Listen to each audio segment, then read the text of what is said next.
Okay, lads, let's get this over with. I've been putting this video off for a very long time. If you've noticed, I've never done any kind of Bermuda Triangle video before. There's one very big. I don't like lollies. All of like the good units that came out in the first wave of Bermuda Triangles were all lollies. And I can't get behind that. It's not my thing. I'm not trying to shame anybody if that is your thing. But the time has finally come. We finally have like a boss monster for Bermuda that like is kind of age. She like starts young, like in her ride chain. But so the point of the deck is to bounce units to our hand for value. So not all of us can go to like a 5-star restaurant in like Shangri-La and order some like $500 meal. Some of us have to go to McDonald's and order the filet o fish or whatever it's called off the dollar menu. Now we can actually get quite a lot of good stuff off this dollar menu. So our first idol needs no introduction. It is the Burger Queen. It is Coral. So she is our main bounce engine because at any time during our main phase we can counterblast 1, soul charge 1, and then return a unit to our hand. And she gets plus 1k if you are successfully doing your ride chain. Now all of the units that I've tried to put in this deck, besides obviously the ride chain itself, are units that can give us some additional value if they're placed multiple times in a turn. So units like Carrion and Rio have the ability that when they are returned to our hand, we can counterblast 1, soul charge 1, and then draw a card. So the 3 units that we've talked about so far, all soul charge. This will give us an abundance of soul. So what do we use it on? We just get a little bit more bonuses off of Cavrio. Caravel? She is the on-place Soul Blast 2 draw card. This means that if we have like an abundance of soul, we can use Coral to bounce her back to hand and place her multiple times in a turn. We also have Flores, which gives us another use of our soul. She allows us to bounce units to her hand when she hits.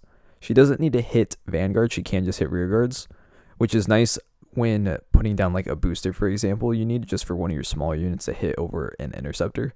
And then you can just bounce it back to hand even if you don't get any value out of it. Now the Coral Ride Chain is similar to the units like Duke, where when you ride the grade 1, you look at top 7 and try to get the grade 2 or grade 3 into your hand. You will obviously try to get the one that you are missing in your opening hand. The grade 1 just allows you to fix in case you were not able to ride your grade 2. And then the grade 2 Coral is actually quite strong.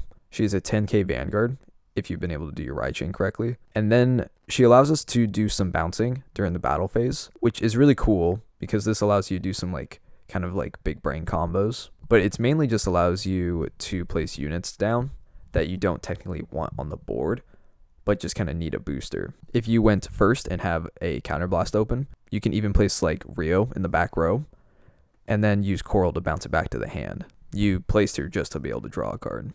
I'm also playing 3 copies of Blazer Idols. She has the ability that when she's placed, you give a unit plus 2k. Damn, I hate that art. She allows us to make like some better columns. So technically she is a plus 4k on board, but you can disperse that however you'd like. And then to just kind of like fill in the rest of the deck, I'm just playing like the 11k attacker, the 10k butt, and the 13k attacker. I think I need to take her out because she uses Counterblast. And one issue the deck really runs into is the use of our Counterblast, because we have to use Counterblast to bounce with Coral. And then the units that give us the most amount of value off the bounce, like Rio and what's the grade 3's name? Carrying. They use Counterblast. So that means to do any drawing during the bouncing, we need 2 CB open. And as you can guess, since we don't have any like way of multi-attacking or way of gathering a natural crit, that means that we are trying to play more of a grindier game.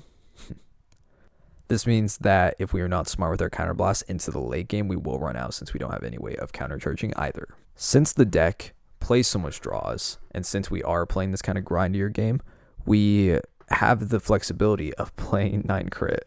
I get maybe a more efficient way is to maybe like go like 50-50 on crits and draws, but the deck draws so much already that you might as well just kind of go ham with the crits. And since Coral swings like big numbers by herself, like 21 columns very easily, the crit becomes a little bit more natural in the deck. Another thing that I really like about this budget build is that the 2 double rares we play have these promo versions, and you can get these promo versions just from the tournament rewards, which means if you've been saving up, that means you can very easily build this deck. Some lines of play you can do with this deck. Some monkey brain moments. It's like when you get distracted by all the bouncing that you forget to check the time. I timed out with this deck once, and it was just such a feel bad because like I feel like I had that game, but you just can fall so far behind when you time out. And so what I do now is I first check the CB that I have open, and then from there it allows me to just kind of cut the time down in half, being like, okay, I have 2 CB. That means I'm only probably going to bounce 1 unit. So let's just see which one's going to bounce first. Do that really quickly, and then figure out where I'm going to play stuff. I don't have to like figure out the whole line of play in that moment. Like, don't make it more complicated than it needs to be. A big brain moment I had recently was I placed the PG unit down on my second turn when I was on the grade 2 coral. I did this because I also had access to the Blazer idol. Doing that was able to make me get over 18k with that column. And then after it had hit, I was then able to bounce the PG back to hand.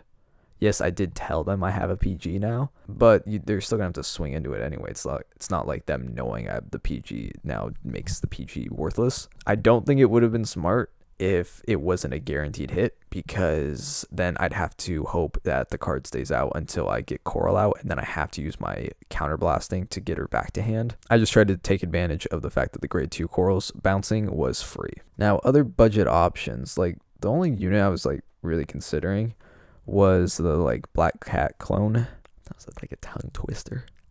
Black Cat clone. Black Cat clone. So like when she's placed, both players draw a card. I've seen this played in like stall variants where like the idea is just to make your opponent like mill out, which isn't the point of this deck, but it is a free draw. The thing is, like, we have access to so much soul that the 5k Soul Blast 2 draw doesn't really count as like a neg. And her giving our opponent cards in hand, it kind of takes away from the fact that we're getting cards in hand, because we're like, we're trying to like out resource them. And if they're able to keep up with us in hand, they're just going to be able to pressure us better on board, and then we lose. So that's why I didn't consider, but feel free to try her out if you'd like. Upgrades for the deck. Shangri-La Coral, like, the triple rare coral, is like kind of just a straight upgrade of coral. She has cross ride with the double rare coral. She then has limit break. You can counterblast 1. She gets plus 3k. Then you can return a rigor to your hand, so you're bouncing. And then you can put a coral from your hand into the soul and then draw 2 cards. So she's better than the double rare coral because she has draw on herself. Technically, her bouncing is locked behind the limit break, but once you start adding her, you would just add in the self-damaging grade 2. Since you can put a coral from your hand into your soul, that means you can ride her first, and then if you have the double rare coral, you can put her into the soul, which will then give her cross rides, which gives her a bigger butt on the opponent's turn. Yeah, she's really good. She does become a reward at some point. I don't know if she will become a ranked or tournament, but either way, I don't think you need to like worry about like crafting her unless you want to play the deck immediate, obviously. But I guess also like if you like this art more and you don't really like the bathing suit, I don't think this stuff is fuck. It's too early for this, dude.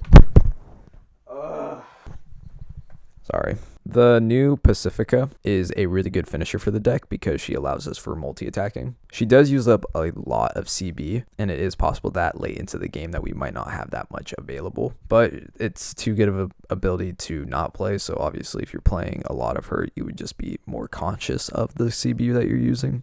And what's cool is you don't even like need to worry about like the Mega Blast Pacifica to play her. Like she's just a good finisher on her own. I've been looking at like fish titties like way too much. I was very surprised by how consistent I was winning with this deck. I went on like a 3-game win streak and then again a 2-game win streak. Like this deck won a lot.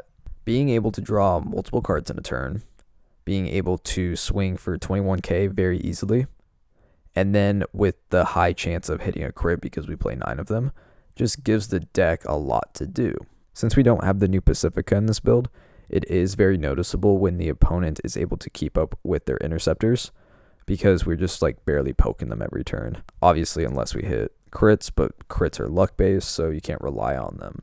Like I said previously, that means we are usually winning by outvaluing and out grinding for the win. But with this whole outvalue thing, that means the second that we have to put a grade 3 in the front row, that means we're going to start slowly falling behind because they're going to be able to pressure us a lot more than we are going to be able to pressure them. We will, at a lot of points in the game, have PGs in hand because of how much we draw. But since that is technically luck-based, that means it isn't a guaranteed. This is why, again, the 9 crit I feel is kind of necessary in this build. Maybe not once you start adding in like the better Coral or even the Pacifica. But for this build, the 9 crits give us a way to pressure, and this deck needs pressure. I feel kind of bad hating on this deck for so long because like after playing it, it was a lot more like fun than I thought it would be. Maybe it's just because like I'm not looking at like a lolly 90% of the time, but still it just feels kind of off for me. But like one of my best friends plays this deck and he loves it, so I can't hate. So if you're like a Bermuda Triangle stan, can you like please let me know in the comments like what about like not even just what about like Bermudas in general do you like? And if it's just like big titties, like fuck yeah, dude. If you have any specific units that you'd like to hear in those potential up videos, I'd really like to hear about it in the comments. If you could like leave a like or something on this video too to make sure that like I know I'm not just like wasting my time like looking at these like fish things, I'd really appreciate it. Yeah, I don't know how to end these. I don't want to be here anymore. That's all I got.